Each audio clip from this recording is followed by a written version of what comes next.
જી સાહેબ, આજની press conference ખાસ કરીને જે રીતના ગુજરાતની ક્રાઇમ કોન્ફરન્સ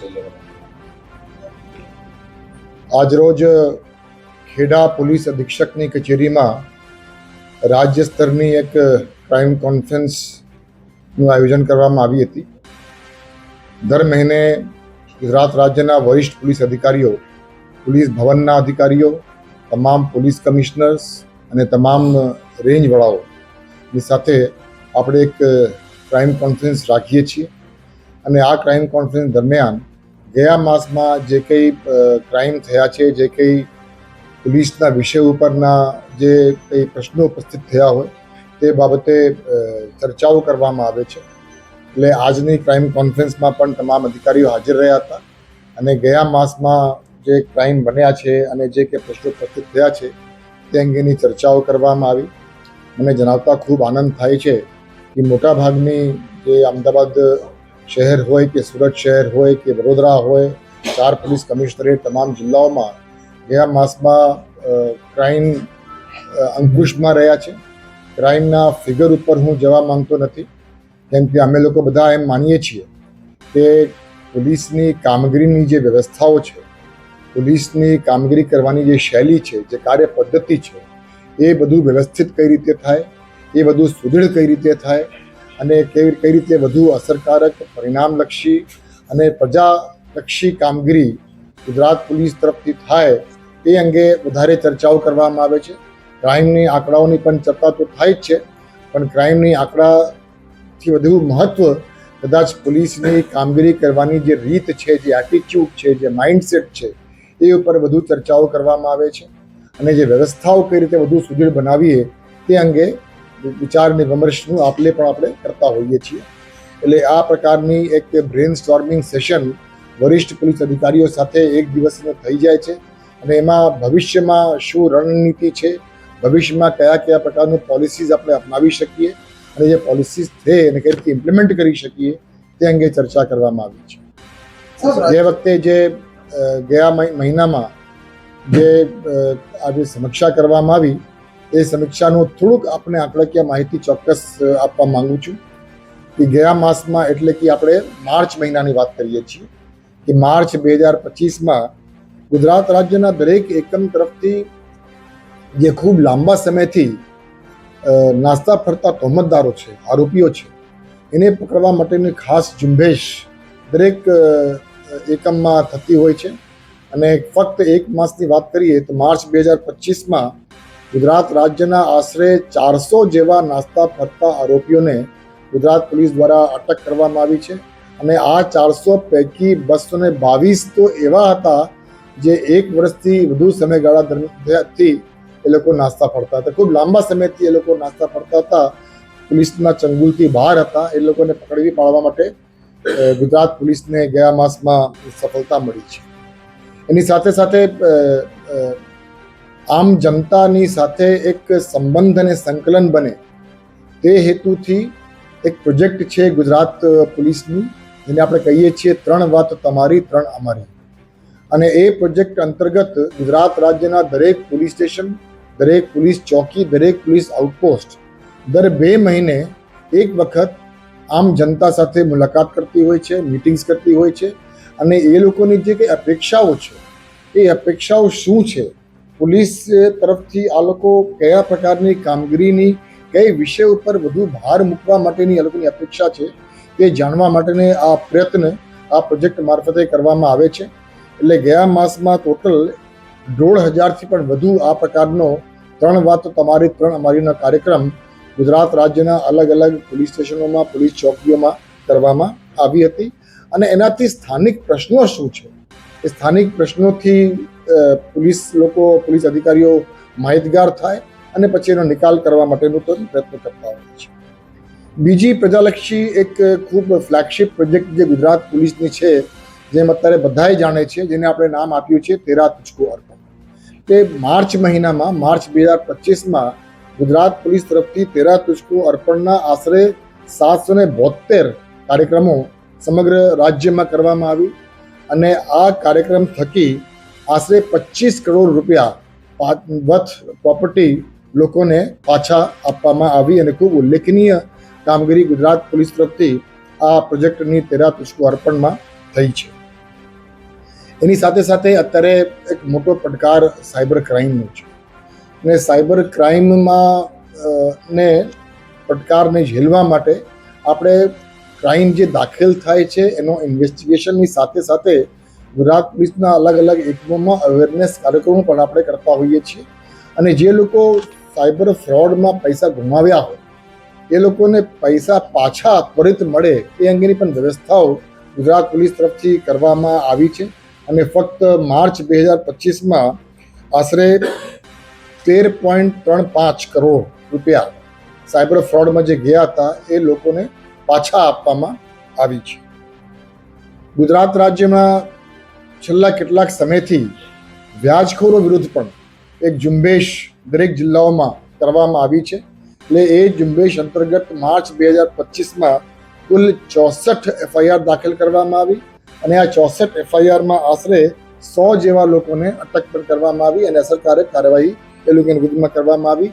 અને એની સાથે સાથે FIR દાખલ કરીએ છીએ એની સાથે સાથે અલગ અલગ એકમોમાં લોન મેળાનું પણ આયોજન પોલીસ તરફથી કરવામાં આવતું હોય છે અને એવો લોન મેળામાં આમ જનતાને લોકોને જેને લોનની જરૂરિયાત હોય એ લોકોને જેની જરૂરિયાત છે એ લોકો અને જે લોકો લોન આપે છે એવી સંસ્થાઓ એવી બેંક્સ એ લોકોને એક પ્લેટફોર્મ પર લાવવા માટે આ લોન મેળાનું આયોજન કરવામાં આવે છે.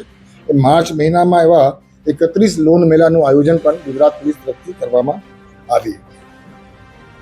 આપણે સૌ સુવિધિત છીએ કે છેલ્લા કેટલાક સમયથી જેમાં અસામાજિક તત્વો વિરુદ્ધ એક ખૂબ કડક રીતે કાર્યવાહી કરવામાં આવી રહી છે. આજથી થોડાક સમય પહેલાં દરેક પોલીસ એકમોને 100 કલાકની અંદર અસામાજિક તત્વોની લિસ્ટ તૈયાર કરવા માટેની સૂચના આપવામાં આવી હતી અને આવા અસામાજિક ગુંડા તત્વો વિરુદ્ધ અસરકારક કાર્યવાહી કરવા માટે પણ સૂચના આપવામાં આવી હતી. અને આ લિસ્ટમાં આ જે અસામાજિક ગુંડા તત્વો છે એની લિસ્ટ આશરે 7157ની અત્યારે આંકડો મારી પાસે છે જે અસામાજિક તત્વો આપણે આઈડેન્ટિફાઈ કરી છે અને અત્યાર સુધીમાં આવા અસામાજિક ગુંડા તત્વો વિરુદ્ધ જે કાર્યવાહી થઈ છે એમાં 373 ઇલીગલ કન્સ્ટ્રક્શન જે થયું હોય એનો ડિમોલિશન કરવામાં આવી છે અને આ પ્રકારની ડિમોલિશન કરતી વખતે સ્થાનિક જે સંસ્થાઓ છે મ્યુનિસિપલ કોર્પોરેશન્સ છે નગરપાલિકા છે એ લોકોની મદદથી આ કાર્યવાહી કરીએ છીએ. એટલે માર્ચ મહિનામાં આશરે 373 જેવા ઇલીગલ ડિમોલિશન્સ કરવામાં આવી છે. આશરે 1046 એવા અસામાજિક ગુંડા તત્વોના ઘરમાં જે ગેરકાયદેસર રીતે વીજનું જોડાણ હતું એ વીજ જોડાણ કાપવા માટેની પણ કાર્યવાહી અલગ અલગ વીજળીના સંસ્થાઓ છે GUVNLના સંસ્થાઓ છે એની સાથે રહીને સંકલન કરીને આ કાર્યવાહી પણ અસરકારક રીતે કરવામાં આવી છે. એની સાથે સાથે આશરે 4500 અસામાજિક તત્વો વિરુદ્ધ પાસાના દરખાસ્ત તૈયાર કરવામાં આવી છે અને આશરે 2000 અસામાજિક તત્વો વિરુદ્ધ તડીપારનું પ્રપોઝલ પણ તૈયાર કરવામાં આવ્યું છે. એટલે ગુજરાત પોલીસ અસામાજિક તત્વોને અંકુશમાં રાખવા માટે ખૂબ અસરકારક રીતે કામગીરી કરી રહી છે અને એનો પરિણામ પણ આપણને દેખાય છે. અને આજે અસામાજિક તત્વો વિરુદ્ધ દરેક જિલ્લામાં દરેક પોલીસ કમિશનરેટમાં દરેક જિલ્લામાં ખૂબ અસરકારક રીતે જે કામગીરી થઈ રહી છે. ભવિષ્યમાં આ ઇલીગલ ડિમોલિશન છે કે જે ઇલીગલ વીજળી કનેક્શન છે એની સાથે સાથે વધારે કામગીરી આપણે કરવા માંગીએ છીએ અને એમાં પણ હવે સક્રિય બધા થયા છે. એક છે કે જે અસામાજિક તત્વો વિરુદ્ધ વારંવાર ગુનાઓ દાખલ થતા હોય એ લોકોની બેલ કેન્સલેશન કરવા માટે પણ જે કાર્યવાહી થતી હોય છે એ કાર્યવાહી કરવા માટે પણ તમામને આજે ક્રાઇમ કોન્ફરન્સમાં ખાસ સૂચનામાં આપવામાં આવી હતી. એ નિકટ ભવિષ્યમાં આવા અસામાજિક તત્વો કે જેના વિરુદ્ધમાં એકથી વધુ ગુનાઓ દાખલ થયા હોય અને જામીન ઉપર છૂટ્યા હોય અને જામીનના શરતનો જે ભંગ કર્યું હોય વાયોલેશન ઓફ બેલ કન્ડિશન થયું હોય તો બેલ કેન્સલ કરવા માટે જામીન કેન્સલ કરવા માટે પણ કાર્યવાહી કરવાની સૂચના આજે ક્રાઇમ કોન્ફરન્સમાં બધામાં આપવામાં આવી હતી. એની સાથે સાથે જે અમુક એવા લોકો છે કે જે ક્રાઇમ ફોર ગેઇન કરતા હોય એટલે કે ક્રાઇમ કરવાના માધ્યમથી પૈસા કમાવાનું હેતુથી કરતા હોય એવા આપણે ક્રાઇમ ફોર ગેઇન જે કહીએ છીએ એ લોકોને આઈડેન્ટિફાઈ કરીને એ લોકોની બેંક અકાઉન્ટ્સ અને બેંક ટ્રાન્ઝેક્શન્સ અને મની ટ્રેલની પણ ચકાસણી કરવા માટે બેંકના અધિકારીઓ અને કર્મચારીઓને સાથે સંકલનમાં રહીને એ કાર્યવાહી કરવા માટે પણ આજે સૂચના આપવામાં આવી છે. એટલે હોલ ઓફ ગવર્મેન્ટ અપ્રોચથી અસામાજિક તત્વોને અંકુશમાં લાવવા માટે ગુજરાત પોલીસ તત્પર છે અને સક્રિય છે. છેલ્લા અમુક દિવસોમાં ગુજરાત પોલીસમાં એક ખાસ ઝુંબેશ ઉપાડવામાં આવી અને એ ઝુંબેશ હતી કે આપણા રાજ્યમાં જે ગેરકાયદેસર બાંગ્લાદેશીઓ જે વસાવટ કરતા હોય એના વિરુદ્ધમાં કાર્યવાહી કરવાની. સર્વપ્રથમ આપણે અમદાવાદ શહેર અને સુરત શહેરમાં એક ક્રેકડાઉન અને સર્ચ ઓપરેશનનું આયોજન કરવામાં આવ્યું હતું અને એમાં અમદાવાદ શહેરમાં આશરે 890 અને સુરત શહેરમાં આશરે 135 શંકાસ્પદ બાંગ્લાદેશીઓને ડિટેન કરવામાં આવી હતી. અને એની પછી અમદાવાદ અને સુરત શહેર ઉપરાંત ગુજરાત રાજ્યના તમામ જિલ્લાઓને આ પ્રકારની કામગીરી કરવા સૂચના આપવામાં આવી હતી અને છેલ્લા 2 દિવસમાં દરેક એકમમાં આ બાબતે અસરકારક કામગીરી થઈ છે. અને અત્યારે મારી પાસે જે આંકડો છે મારી પાસે એ પ્રમાણે આશરે 6500 જેવા શંકાસ્પદ બાંગ્લાદેશી નેશનલ્સને આપણે ડિટેન કરી છે અને એ લોકોની પૂછપરછ ચાલુ છે. તે પ્રક્રિયા એ પ્રકારની હોય છે કે કોઈની ઉપર આપણે શંકા જાય એટલે એમને આપણે ડિટેન કરીને પૂછપરછ કરીએ છીએ અને એ પૂછપરછમાં સ્થાનિક પોલીસ ઉપરાંત કેન્દ્રીય સંસ્થાના અધિકારીઓ પણ આપણી સાથે જોડાતા હોય છે અને જોઈન્ટ ઇન્ટ્રોગેશન કરતા હોઈએ છીએ. અને જોઈન્ટ ઇન્ટ્રોગેશન પછી જો બાંગ્લાદેશી હોવાની આઈડેન્ટિટી એસ્ટાબ્લિશ થાય તો એ લોકો વિરુદ્ધમાં ડિપોર્ટેશનની કાર્યવાહી કરવા માટેની આગળની પ્રક્રિયા હાથ ધરવામાં આવે છે.